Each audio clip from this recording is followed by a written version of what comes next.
तो बच्चों एक बार मैं आपको ब्रीफ में बता देती हूँ कि हमारे ये जो चैप्टर है दैट इज की elements of a democratic government, इसमें हम लोग कौन कौन से टॉपिक्स कवर करने वाले हैं. Okay, so the first topic that we are going to talk about is the story of South Africa. Okay, in this we are going to talk about South Africa under the colonial rule, कि कैसे वहां पे injustice and inequalities हो रहा था, and after that how these people they fought for a democratic government there. Okay, after that we are going to talk about the three main key elements of a democratic government.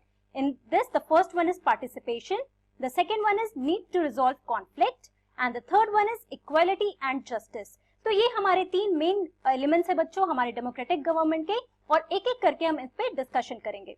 So in today's class let us start with our first topic here, that is story of South Africa. Okay, तो बच्चों एक बार मैं आपको brief में बताना चाहूंगी कि हम लोगों ने लास्ट चैप्टर में पढ़ा था अबाउट व्हाट इज गवर्नमेंट.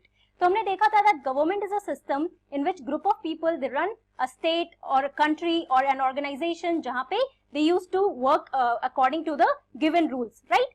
तो उसके बाद हम लोगों ने फॉर्म्स ऑफ गवर्नमेंट के बारे में पढ़ा था.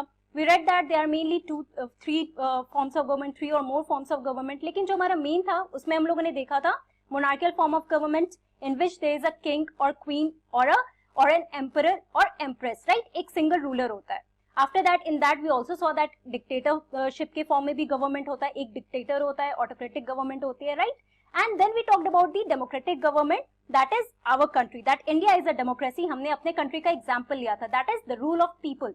After that we also saw that is another form of government, that is anarchy, that is there is no rule, there is no rule of the state there. किसी का कोई rule नहीं होता है, कोई गवर्नमेंट नहीं होता है, and the state is run by itself, the whole people there. Okay, तो बच्चों आज हम जो इस चैप्टर में पढ़ने वाले हैं, we are going to understand that what are the key elements of democratic government. कौन कौन सी ऐसी चीजें हैं, the elements, कि वो हमारे एक जो गवर्नमेंट है उसको एक डेमोक्रेटिक गवर्नमेंट बनाता है, राइट.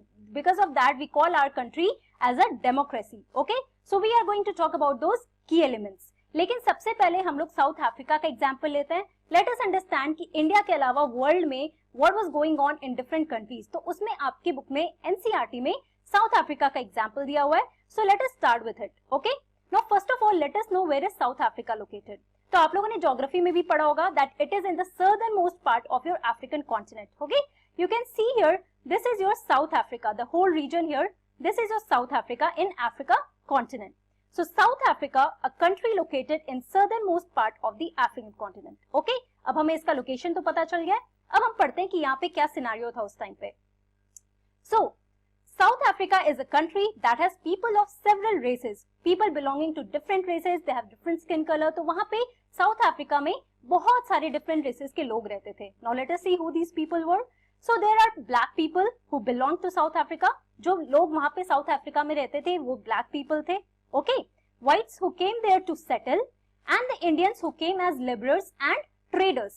तो बच्चों आप देख सकते हो कि यहाँ पे different races के लोग रह रहे हैं. The first one is the black people itself who were the descendants there, जो लोग वहाँ पे already रह रहे थे in that place, the inhabitants. After that came the white people. Okay, जो यूरोपियन लोग थे, जैसे हमारे कंट्री में अगर आप देखो तो ब्रिटिश रूल हमारे कंट्री में आया था. Likewise European people, they came and they started settling down there, started ruling there. Okay. After that we see that there were Indians also who came there as laborers or as traders in order to trade or do commerce, और फिर वहाँ पे कोई छोटे मोटे काम करने के लिए. So in this picture you can see these are the African people. Okay, the black people that I'm telling you, these are the white men. Okay, and they are standing in queue in order to take their pass. This we are going to talk about. यही situation जो Africa में उस time पे हो रहा था. Okay. So, आपकी NCERT book में एक बहुत ही अच्छा एग्जाम्पल दिया है in order to explain what was going in South Africa when we are talking about 1940s 1950s, उस टाइम की अगर हम बात करते हैं. Okay, so let us see, this is the story about Maya Naidu. Okay, तो हु इज माया नायडू? आप अपनी एनसीईआरटी बुक में जब पढ़ोगे आप ये अपने फर्स्ट पेज में एग्जाम्पल देखोगे, and this is very nice example to make you understand कि अफ्रीका में how the democratic government it came into being. Okay, now let us understand. So Maya Naidu, an 11-year-old South African girl living in the town of Johannesburg, was helping her mother clear up her old boxes. तो बच्चों she is Maya Naidoo. Okay, इस cartoon के example, ये clip art के examples के through आप देखो. Now she was helping her mother in order to clean her boxes. उनके घर में जो भी सफाई हो रही थी. Now in the process वो जो old boxes थे, Maya Naidoo को, she is an 11-year-old girl. Okay, and where is she living?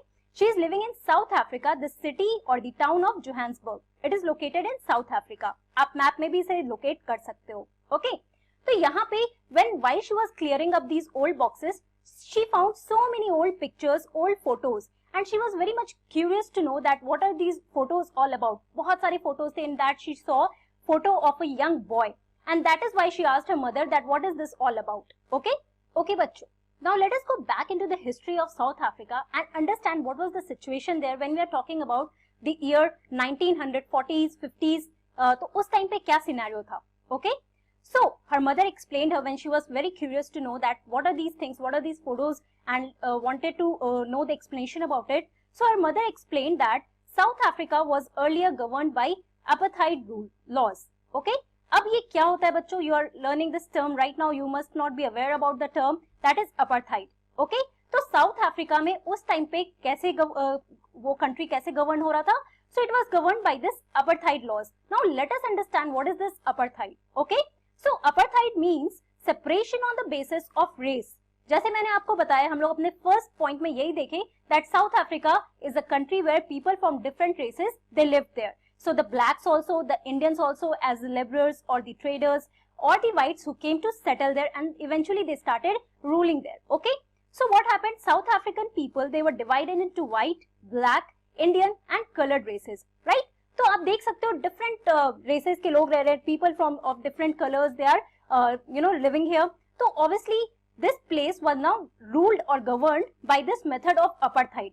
और apartheid का मतलब क्या होता है? It means the separation on the basis of race. मतलब कि जितने भी white लोग थे, they were separated from that of the blacks, Indians or any colored races. Whites अपने आप को superior मानते थे, and that is why they try to separate themselves from all these people who are living there.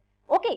अब हम समझते हैं कि ये कैसे एक मूवमेंट बन गया, एक apartheid मूवमेंट बन गया लोगों के लिए, because they wanted to free themselves, they wanted a democratic government, and what all was going on in South Africa that time. Okay? So apartheid. According to the law, these races were not allowed to mingle with each other, to live near each other, or even to use common facilities. तो बच्चों जैसे मैंने आपको बताया था, it means that separation of different races. तो आप लोग देखो, अगर आप जब हिस्ट्री पढ़ोगे, इंडिया का भी जब पढ़ोगे, so when British came to India, these people, because of their color of skin, they thought that they are white and therefore they are much more superior than the people, the colored people, right? The people of India who were dark skin. तो बच्चों वो हमेशा ये सोचते थे कि वो लोग बहुत सुपीरियर है और जो इंडियंस है वो लोग इंफीरियर है, and that is why they are here to rule them and to civilize them. तो द सेम केस आप देखो कि बहुत ही सिमिलर सिनेरियो यहाँ पे भी एक अपार्थाइड लॉज मूवमेंट था. यहाँ पर जब हम लोग साउथ अफ्रीका की बात कर रहे हैं, तो ये लॉ जो था बच्चों, that was basically a discrimination against the black people. Now imagine those people who were living there itself, they were being discriminated like that. जब आप इंडिया की बात करो तो ब्रिटिश जब इंडिया में आते हैं, now they were discriminating against the Indians, right? उनके कलर के बेसिस पे now they are justifying that they are much more superior. तो obviously that is not good. तो यहाँ पे भी वही हो रहा था अगर हम साउथ अफ्रीका की बात करते हैं. So according to this law what happened कि जितने भी these races that I am talking about the coloured races, जो डार्क स्किन के थे, that is the blacks, Indians और any coloured races, now these people they were not allowed to mingle with each other. मतलब कि इनको किसी से mingle up नहीं करना था, किसी से मिलना जुलना नहीं था. ऑल्सो इनको व्हाइट लोगों के आसपास बिल्कुल नहीं रहना था, बिल्कुल सेपरेट चीज था इनके लिए. अगर पार्क्स जो था तो पार्क्स में सिर्फ व्हाइट लोग जाते थे, blacks were not allowed to enter. या फिर वहां पे होटल्स में, रेस्टोरेंट्स में भी बैठने का होता था तो blacks had their different spaces और व्हाइट के लिए अलग स्पेस हुआ करता था. अगर आप हॉस्पिटल्स की बात करो तो एम्बुलेंसेस ये सब व्हाइट्स के लिए होते थे, दे वर प्रिविलेज्ड वन, और ब्लैक्स के लिए नहीं होता था. तो आप देख सकते हो कि किस तरीके से डिस्क्रिमिनेशन होता था अंडर दिस अपार्थाइड लॉ.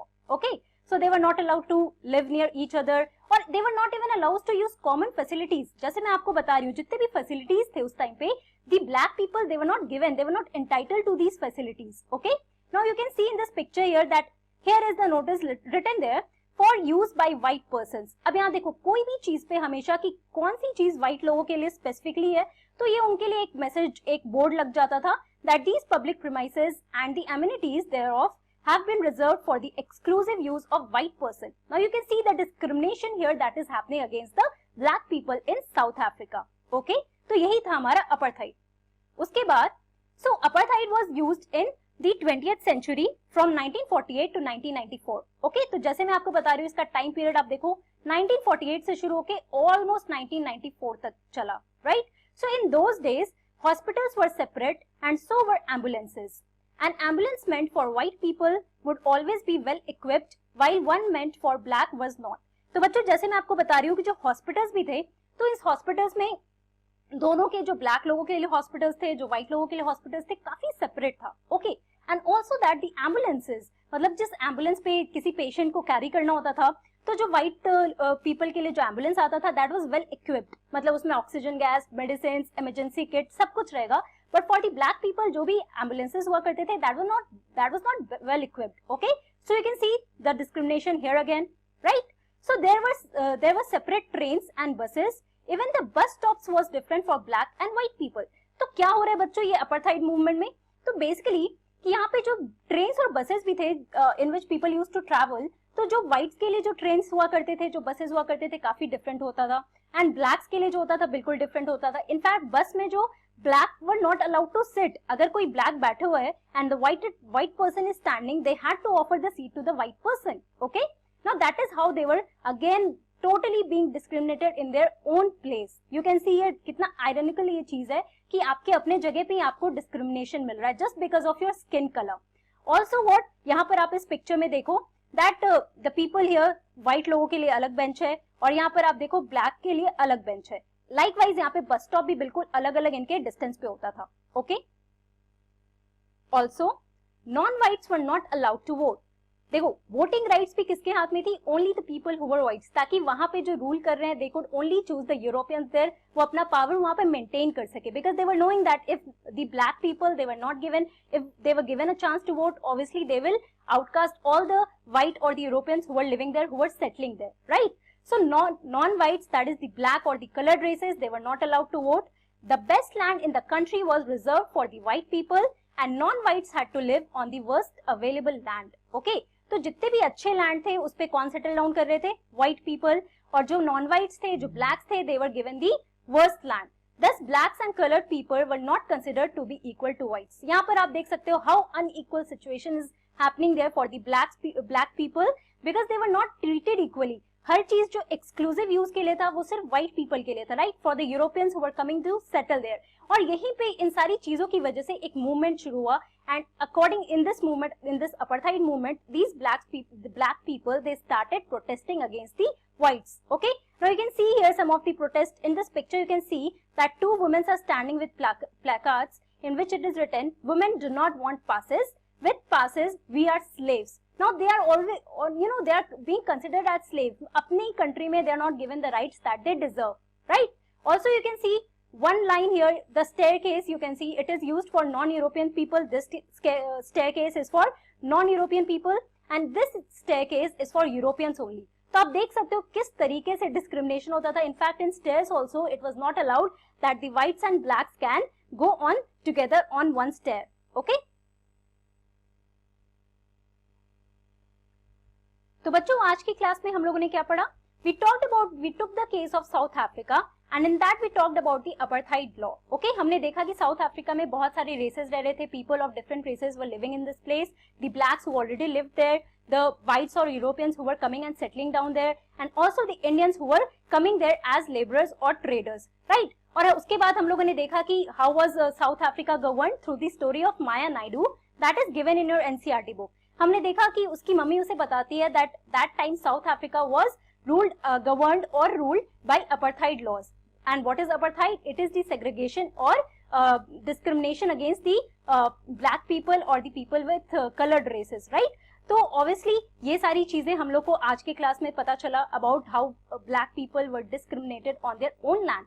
अब हम लोग नेक्स्ट क्लास में हेक्टर के बारे में बात करेंगे. One photo that Maya saw of the young boy. Okay, हम देखेंगे किस तरीके से एक बहुत बड़ा मूवमेंट हुआ and finally how people they started protesting, the black people they started protesting and they got over this apartheid section, the apartheid law according to which the South Africa was governed and finally it became a democratic government. Okay, so that's all for today.